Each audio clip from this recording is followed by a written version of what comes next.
Di balik tembok sekolah, suara mimpi terdengar dari guru-guru sederhana yang terus bersinar.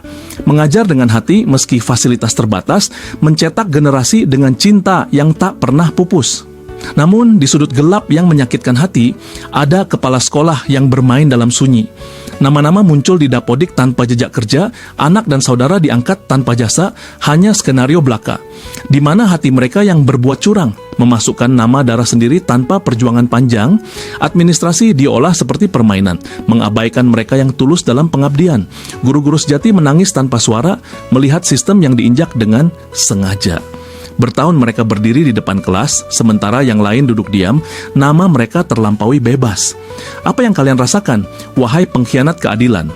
Melihat guru-guru itu berjuang melawan kekurangan? Dengan tas lusuh dan semangat yang tak pernah redup, mereka mengajar tanpa pamrih menyalakan harapan yang nyaris pupus.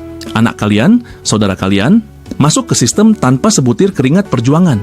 Administrasi diatur, laporan disulap, sementara yang layak dibiarkan terhempas. Tuhan tegur hati mereka yang buta oleh kuasa. Sadarkan mereka dari permainan yang merusak bangsa. Berikan keadilan bagi guru-guru setia agar pendidikan kita kembali bermahkota. Untuk para kepala sekolah yang berbuat curang, ingatlah, suara guru yang tertindas akan sampai ke langit, menggetarkan hati yang masih suci di hadapannya. Keadilan tidak bisa dibungkam oleh lembar-lembar laporan, sebab Tuhan mencatat segalanya hingga akhir zaman. Dukung channel ini dengan hadiah di kolom komentar. Dan dengan membeli produk snack viral dan tas keren beli 1 dapat 4 di keranjang kuning ini,